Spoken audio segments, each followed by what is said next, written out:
Saya sudah lama mengatakan bahwa para globalis atau elit politik barat atau establishment, apapun sebutannya, mereka secara tidak sengaja atau sengaja telah menciptakan industri pariwisata. Mereka telah melepaskan jutaan pria dari budaya dunia ketiga yang penuh nafsu ke seluruh Eropa untuk melakukan hal-hal seperti ini. Dengan Sopan. Apa-apaan ini? Saya benar-benar punya ratusan video seperti ini, bukan hanya dari Inggris, tapi dari seluruh dunia barat. Sebelum saya putar video utama hari ini, izinkan saya berbagi beberapa statistik dengan Anda. Oke, lihat ini. Kebangsaan mana yang paling banyak melakukan pelanggaran dan pencurian? Lihat itu. Rata-rata nasional Inggris adalah 16 per 10 ribu orang. Tapi kalau dilihat lebih lanjut, orang dari Gambia adalah 80 per 10 ribu. Irak 91 per 10 ribu. Afghanistan 102 per 10 ribu. Somalia 129 per 10 ribu. Dan Kongo 187 per 10 ribu. Itu hanya kekerasan. Situasinya tidak berbeda ketika berbicara tentang Chad, Namibia, Eritrea, Afghanistan di urutan teratas.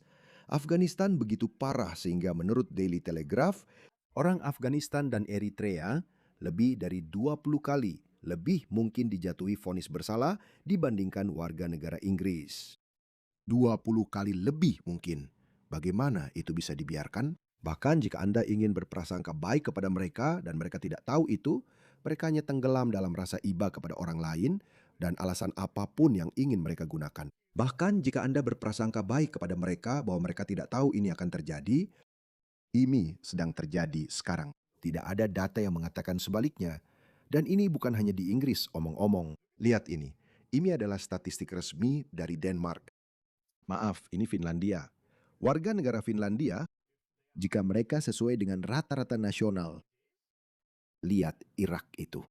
Migran Irak 28 kali. 28 kali lebih mungkin melakukan tindakan terhadap perempuan Finlandia dibandingkan warga negara Finlandia asli. Lihat itu. Lihat negara-negara di urutan teratas. Irak, Afghanistan, Kongo, Turki, Somalia, Iran, Suriah, Nigeria. Sayangnya sebagian besar dari mereka adalah Muslim. Saya tidak tahu kenapa mereka begitu. Lihat ini. Ini terjadi dalam skala besar. Ini baru saja terjadi minggu lalu. Migran Afghanistan, 2 orang dari mereka, menahan seorang wanita dan mencengkramnya dengan todongan pisau di sebuah taman di London. Di sini. Dia hanya berjalan-jalan, menjalani harinya, tidak mengganggu siapapun. Dia langsung ditarik, diseret ke semak-semak, dan ini terjadi hampir setiap hari. Ini adalah pencari suaka berusia 23 tahun, Muhammad Sheikhi, sedang menunggu. Perempuan muda saat mereka keluar dari klub malam di Falkirk. Dia memiliki 2 korban dalam waktu 1 jam, menekan 1 korban ke pohon dan menargetkan yang lain di jembatan rel kereta api. Dia ditangkap di Cladden Hotel yang dikelola oleh Kementerian Dalam Negeri Inggris tempat dia tinggal. Dan hari ini telah dijatuhi hukuman penjara selama 4 tahun. Tapi tidak dideportasi. Saya ingin Anda melihat statistik ini. Oke, lihat ini. Jumlah pelanggaran yang tercatat oleh polisi di Inggris dan Wales dari tahun 2002 hingga 2023. Jadi, pada tahun 2002 sudah ada pemerkosaan. Kami tidak mengatakan tidak ada pemerkosaan di Inggris sebelum krisis migran ini. Sebelum banjir migran ilegal dari negara dunia ketiga, bukan hanya ilegal, tapi juga migran legal dari budaya yang bermusuhan. Jumlahnya sekitar 10.000 per tahun di seluruh Inggris dan Wales. Lihat di bagian bawah. Pada tahun 2022 hingga 2023, jumlahnya naik menjadi 70.000. Ini adalah angka resmi dari pemerintah Britania Raya, Inggris, dan Wales. Ini adalah angka resmi. Jadi menurut angka mereka sendiri, telah terjadi peningkatan sekitar 7 kali lipat dan orang-orang ini pura-pura peduli pada perempuan. Sekarang mari kita tonton video GB News. Ya, sekarang mengklaim bahwa 8 pemerkosaan terjadi setiap jam. Setiap jam di Inggris, 8 terjadi. Saya bisa bertaruh nyawa saya bahwa 6 dari 8 pemerkosaan itu dilakukan oleh orang-orang dari budaya yang bermusuhan. Mari kita tonton video ini. Angkanya luar biasa dan terus meningkat. Sekarang kita berada dalam situasi dan perlu diingat ini hanya yang dilaporkan ke polisi. Seperti yang anda katakan, hampir 75,000. setara dengan 204 kasus per hari. Jadi Anda tahu statistik yang tadi saya sampaikan yang menunjukkan sekitar 70.000 pada tahun 2020, 2023 atau 2022. Lihat ini, pada tahun 2025, 2026 itu belum turun, masih di angka 75.000. 75.000 wanita diperkosa. Pada tahun 2002, jumlah itu sekitar 10.000. Bukan berarti tiba-tiba pria Inggris menjadi pemerkosa, bukan itu masalahnya. Satu-satunya faktor utama di sini adalah Inggris telah mendatangkan ratusan ribu pria dari budaya dunia ketiga yang penuh nafsu. Lebih dari 8 kasus per jam, setiap hari, setiap minggu, setiap bulan, setiap tahun. Lebih dari 8 kasus per jam terjadi di negara ini. Sekarang itu adalah angka yang terus meningkat. Saya telah melihatnya meningkat secara eksponensial. Ini benar-benar tanpa henti. Ini terus meningkat. Ada sesuatu yang benar-benar salah dengan negara ini. Kita melihatnya, mari kita bicarakan tentang hal itu. Karena mari kita, Anda tahu, ungkapkan semuanya. Ada orang di luar sana yang mengatakan migrasi berperan dalam hal ini. Mengimpor budaya yang sangat berbeda juga berperan dalam hal ini. Ada juga orang lain yang mengatakan, lihat, pencatatan pelanggaran-pelanggaran ini sekarang lebih baik. Jadi lebih banyak yang dilaporkan. Anda sudah bekerja di bidang ini. Tentu saja, Anda sudah menangani kasus-kasus kriminal penting terkait hal ini. Maksud saya, bagaimana pendapat Anda tentang hal ini? Ya, benar, Matt, bahwa pelaporannya memang meningkat. Orang-orang sekarang lebih berani untuk maju dan melapor. Saya ingat mungkin 20 tahun yang lalu, jika seorang wanita datang ke kantor polisi dan berkata, lihat, saya telah... Sikapnya kurang lebih begini ya, itu mungkin salahmu. Kamu memakai rok pendek, itu pasti salahmu. Tapi sekarang, semuanya sudah sangat berubah seiring waktu.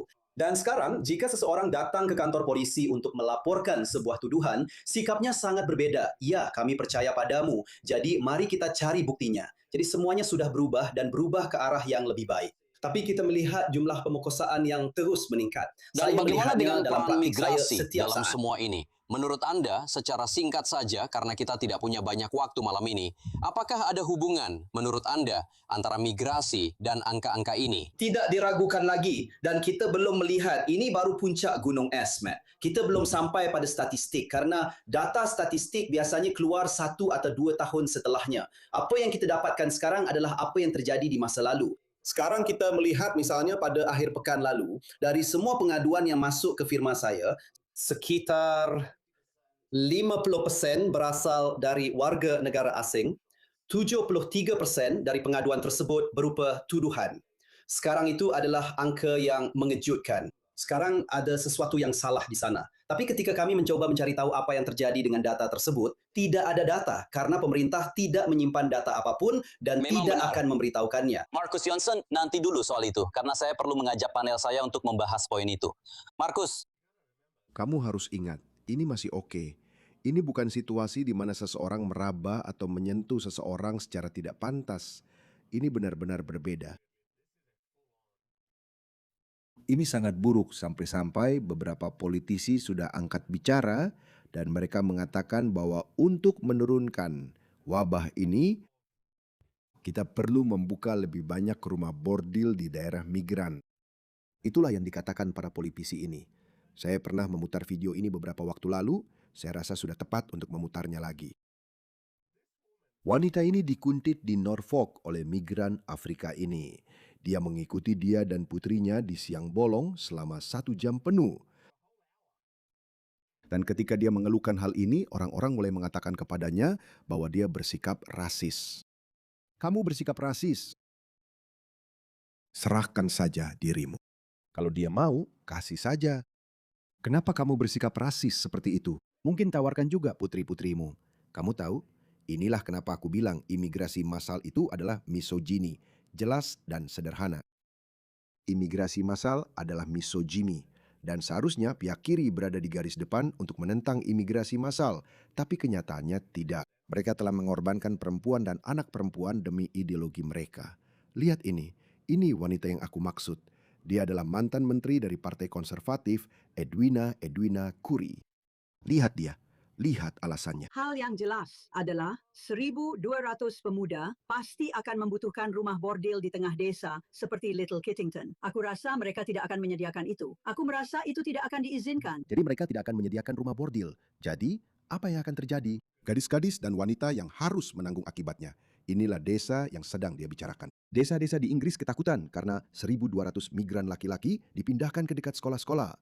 Hingga 1.200 pencari suaka laki-laki dewasa lajang direncanakan untuk ditempatkan di bekas lokasi militer yang berjarak kurang dari 1 mil dari sekolah dasar, tempat penitipan anak, dan area bermain anak-anak. Inilah tempatnya. Desa-desa marah karena hingga 1.200 pencari suaka laki-laki akan ditempatkan dalam jarak 1 mil dari sekolah dasar. Dan Edwina berpendapat bahwa untuk mencegah anak-anak tersebut menjadi korban pria-pria yang bernafsu, sebaiknya buka rumah bordil. Saya punya solusi yang lebih baik, Edwina. Deportasikan mereka semua.